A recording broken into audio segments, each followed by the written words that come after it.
It's Bobby's world. That's right. It's Bobby's world, and we're just living in it, guys. Keep that in mind. So, as of May 22nd, 2023 in Australia, there's 3 stories I want to talk about from Blizzard, and they're all sort of related. I thought about making a separate video for each of these issues because they're all worthy of a whole topic by themselves, but they all weren't quite long enough for one video. So I decided to chuck them all in the pot and make one big video. So we're going to start with probably the one that's more close to home for me, which is Hearthstone Battlegrounds being delayed. What do I mean by this? Well, recently Hearthstone Battlegrounds had a huge, massive update. They changed a lot of the cards, added a whole bunch of new cards, changed everything about Battlegrounds, and removed buddies again. And this was hoped to be like a nice, fresh start for Battlegrounds, like we would get, like a new season of Hearthstone card game itself. Unfortunately, it turned out to be, well, this. So essentially what we got was 2 new beasts in particular that have completely destroyed every semblance of balance in Hearthstone Battlegrounds.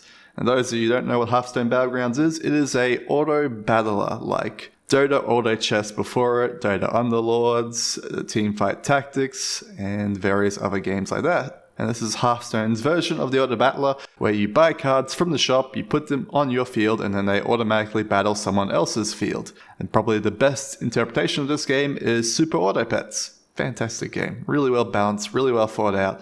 Hearthstone Battlegrounds, not so much. And these 2 beasts that were added, Ryla's Metalhead and the Banana Slammer, have just destroyed every semblance of balance in this game. Now, these aren't the only issues with Battlegrounds. What I more want to talk about is the fact that they even came to be about. Like, who in their right mind thought that doubling of stats on a summoned minion would ever be fair and balanced when a 5-star, yes, a 5-star minion was +4/+4.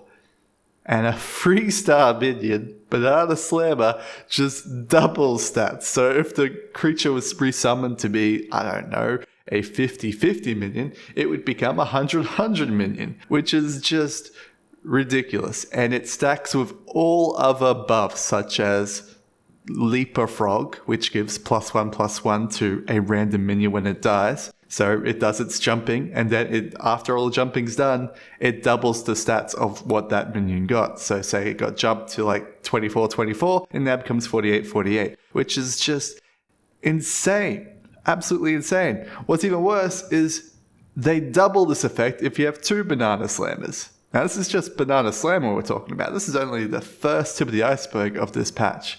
Rylake Metalhead is a creature that when it dies, it triggers the battle cries of adjacent minions. And so if you have, I don't know, any decent battle cry that is permanent, such as Felamental, which increases the minions in the shop by 1 by 1, and then you scale that with Bran and Baron and the newly re-added card Macaw, another beast by the way, you can see it just sort of gets a little bit out of control.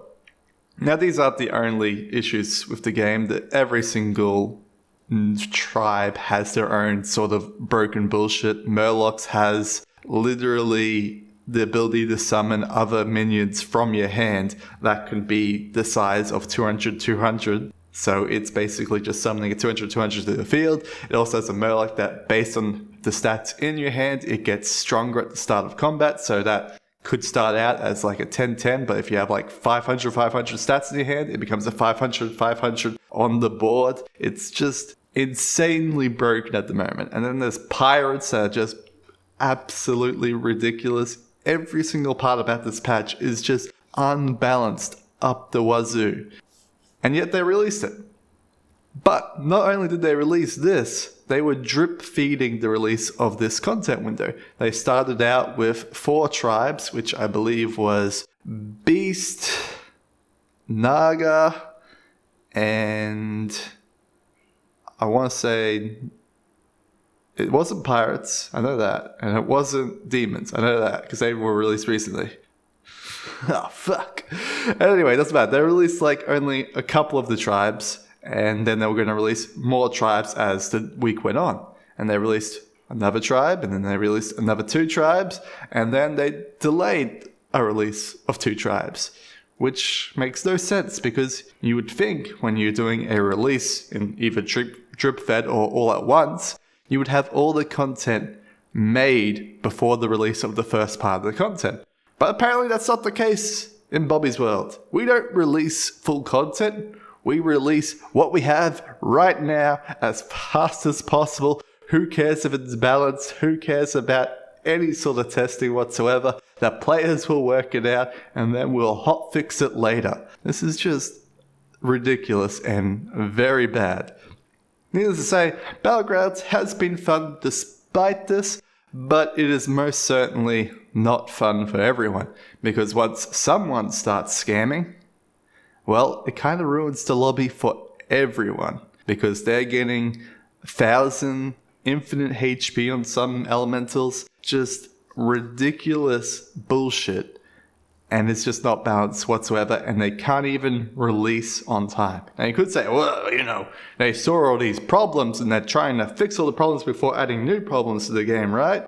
Then why did they change these cards to literally make a tribe stronger by releasing Macaw back into the meta? It doesn't make any sense. That's story number 1. Story number 2. Diablo 4's Battle Pass has been revealed. Now, they keep going on how they're not letting you buy power and buy advantages through this Battle Pass. Yet, in this Battle Pass, they have Smoldering Ashes. Now, for those of you who don't know what Smoldering Ashes are, they are a material you can only gain through the Battle Pass. Yes, they are all available on the free tier. However, in the paid tier, you can just, well, pay to get it early. So, say you got the level 25 Battle Pass boost, you'll get at least 10 of these Smoldering Ashes, probably a lot more, and you can then spend these Smoldering Ashes on experience, more loot, more gold, more salvage material, and longer duration of elixirs. Which is just insane. Imagine paying however much it is for the Battle Pass to get 25 levels and instantly getting 12% increased loot. Now, I'm not saying this is pay to win, but this is pay to win. Now, this is an incredibly short one because I don't really want to get into all the details of Skinner boxes and battle passes and paying to then work to get back the stuff that you paid for, and it's all just real psychological dystopian bullshit. So battle passes need to be removed from games. It is pure psychological warfare on gamers. It is terrible. But the fact is, they kept going on and on about that they're not having pay to win in their battle pass, but clearly there is. If you can get Smoldering Ashes from the battle pass, and you can buy levels in the battle pass to get Smoldering Ashes faster, you are paying to win. Full stop. There is no way around it. It may be just a temporary advantage over other players, but it doesn't matter how temporary, as any efficiency expert tells you, if you can get ahead by 12% at the start of the game, you can then get ahead by 12% at the end of the game. Faster. Not only that, there is also the stupid early access crap on top of all this. So the people that buy the early access, get the level 25 battle pass, are playing a literally different experience to people that are playing 4 days later who don't have the bonus experience, the bonus gold, the bonus salvage, the bonus loot, the bonus everything from these Smoldering Ashes. It's getting a completely different type of game. And all I can think whenever I see this sort of battle pass mentality is we're paying to get back what we would normally have as the average rate for the gameplay. I would assume the game is designed around that 12% increase because everyone's going to get that 12% increase in the end eventually, right? So wouldn't you design balance around the game around that 12%? That's what I would do. So they're literally forcing us to pay more to get the experience that we should have gotten from the box price. Absolutely ridiculous. Battle passes are evil. Pay to win bullshit is evil. But it's going to continue existing in games because it is what it is. Hey guys, I forgot to add a little something to the end of the Diablo 4 news.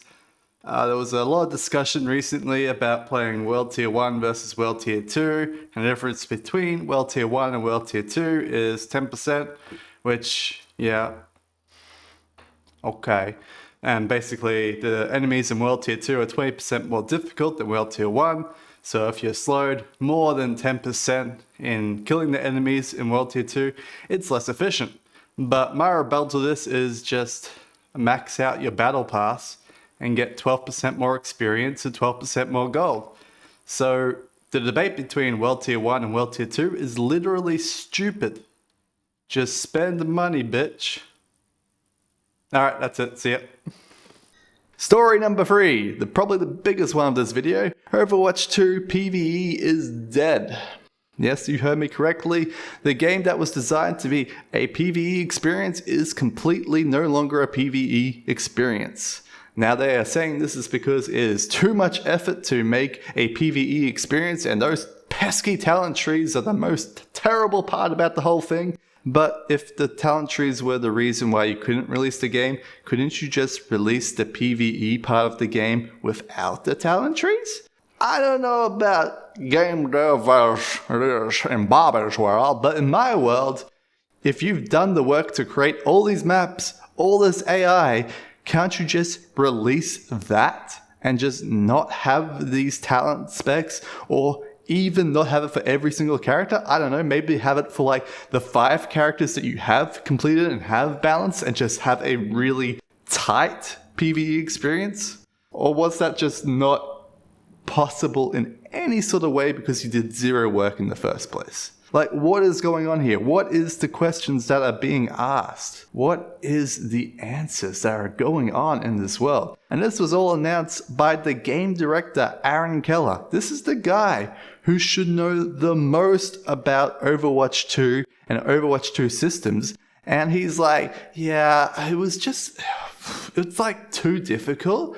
And we want to like focus on Overwatch 1 gameplay. You know, that game that people already bought, and then we had to like try and work out how to monetize them after they already bought it. And so we released a new game with battle passes. Oh, I used battle passes again, didn't I?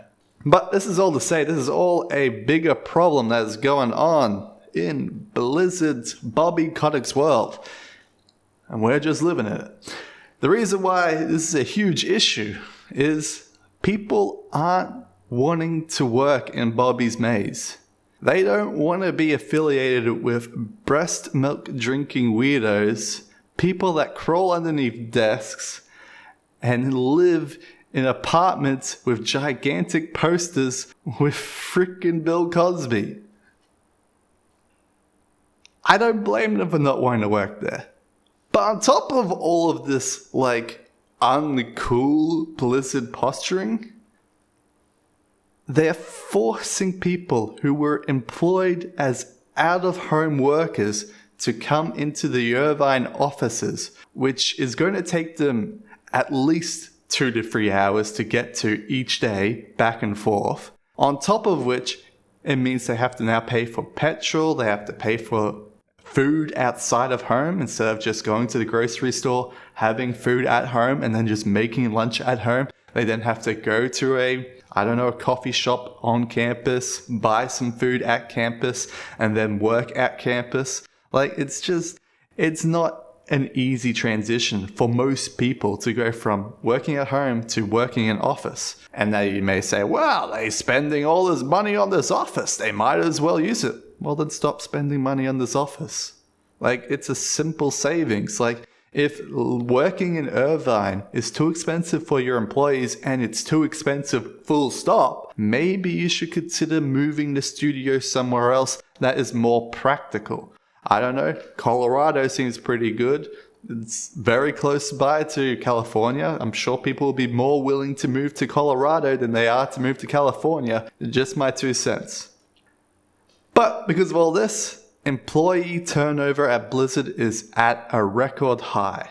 It means that every single person that works at Blizzard does not want to work at Blizzard and they're trying to get out. And every new person that comes to Blizzard does not want to be there and it's their last possible choice. They would rather work at EA, Electronic Arts, the previous most hated video game studio, because at least they're not known as breast drinking weirdos. So let's end this on a bit more of a positive note. One happy story coming out of Bobby's world, and that's World of Warcraft Classic Hardcore. It was recently announced that it would be back. Well, not back, but actually started officially through Blizzard by Josh Greenfield. And I think this is actually a really good step for at least World of Warcraft, because World of Warcraft Classic was their biggest release in the past 6 years. It is their most profitable game and still is, and it's based on the work of people from 20 years ago. Yes, you heard me right, 20 years ago. These young entrepreneurs from Warcraft 3, StarCraft 2 had this grand design for a giant MMORPG based on EverQuest but using Warcraft lore and Warcraft characters, and it turned out great. And then they re-released it as World of Warcraft Classic and it was great, and now they're re-releasing it again as World of Warcraft Classic Hardcore. And I think this is brilliant because it's a fun new way to enjoy the game, even though it is absolutely not designed to be a single life game. And in fact, every single aspect of the game is designed to deliberately not be a single life game. It's meant to encourage depth and exploration and understanding of the game mechanics, especially when you come to raiding and dungeons, where these difficulty encounters grow exponentially, especially in this classic difficulty setting, where it is a lot more not easy, I shall say. This all being said, I think it's going to be a great renewal to the series. It'll get a lot of people playing, especially on Twitch, where they'll get lots of viewership because they'll be like, "Wow, look, it's my favorite streamer. They're doing the hardcore thing and they die. Silly streamer." But yeah, that's about all I got. I hope you guys enjoyed. Good day, it's Kris, whatever. Peace!